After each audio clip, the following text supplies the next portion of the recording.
And then he quotes Psalm 19. See, Revelation 12 doesn't exist yet. Okay, Revelation is the last book of the New Testament, but he quotes Psalm 19. It says, yeah, they've heard. The heavens declare the glory of God, so on and so forth. All these verbs of communication. Paul is associating the knowledge of the Messiah King, his arrival, with something going on in the skies. That much we can say. And Revelation 12 gives us a pretty easy thing to track in an astronomy program.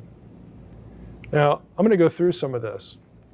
But before I do it, let me say what I'm not saying. There are those in evangelical circles, their belief was that you could look at the constellations of the skies and they told you the entire plan of salvation. Like they went through the Romans road in the heavens. I don't believe that.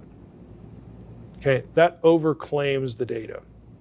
What I do believe is that, like the Magi, there's something going on at a certain time in history that told them there's going to be a divine king born in Bethlehem. Saddle up the camels. We have to go see. Jews would have noticed it. Gentiles, like the Magi, would have noticed it because they were watching. And they believed that the Creator God, the God of Israel, was capable of telegraphing stuff like this. I don't think it's a coincidence that the Dead Sea Scrolls calendar that the Qumran people used is the only calendar in the ancient world that creates a time window for the Messiah's arrival that matches Jesus. Okay, I don't think that's a coincidence. So having said that, let's get into what I think we can claim. On your screen, you see a few things. There's the sun and the moon, and then there's a line. The line is called the ecliptic. This is a line that astronomers will draw to track the movement of the constellations. You notice the sun and the moon there. The sun is in the midst of the woman, the virgin, Virgo. Okay, and Virgo, again, there's different ways to understand the 12 stars around her head, depending on which astronomer you would read. That you can get 12 stars in this or that method. But again, she's the woman with the 12 stars, the virgin who is about to give birth. The sun is in her midst. It's Revelation 12. And the moon is at her feet. You'll notice above her head, I've let my astronomy program show Regulus and Jupiter. Now, they are not mentioned in Revelation 12, but if you put the information in Revelation 12 into an astronomy program, this is produced. What's the big deal about Regulus and Jupiter? Jupiter was the king planet because it's the biggest one. Regulus was viewed as the king star because of its brightness. Okay, here they are overlapped. They are superimposed on each other. If you are one of these old ancient astronomy guys, that's going to draw your attention because both are associated with kingship. Constellation Virgo is the only constellation that represents a woman. For 20 days, Virgo was clothed with the sun, but the exact day when the moon was under her feet at the same time, and by the way, when Regulus and Jupiter intersect, and this is the view over Jerusalem, by the way,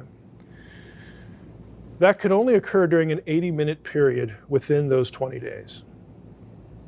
Okay, astronomy is linked to time, so we can calculate. You'll notice I've put the stick figures in now for the constellations so you can see this a little better. We've got in the center there, that's Virgo. She doesn't look as attractive as a stick figure. Sun, moon at her feet. Jupiter and Regulus co-joined. And what is the constellation above Virgo? It's the lion. It's Leo. What does that mean to a Jew? The lion is the sign of what? The tribe of Judah, okay? Judah, Regulus and Jupiter are intersecting in Leo. What was that king, what tribe was he supposed to be from? Oh yeah, Judah. And you notice below her feet, in modern astronomy programs, we have two constellations. One is Libra, the other is Scorpio. In the ancient world, they were one constellation, and it was like a scorpion with pincers. And scorpions were at times referred to as a dragon, but you have another option for the dragon.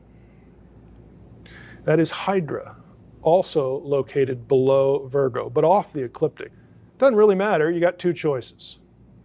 Okay, he's ready to devour the child when the child is born. There's a small window of time when all of these things are present. September 11, 3 BC date also corresponded, what a coincidence, to Rosh Hashanah, Tishri 1, New Year's Day for Jews, and the Day of Trumpets. Tishri 1 was also the New Year's Day of the civil calendar, according to the calendar accepted in Judah during the divided monarchy. In other words, it marked the first day of the reign of every new Davidic king. What a coincidence.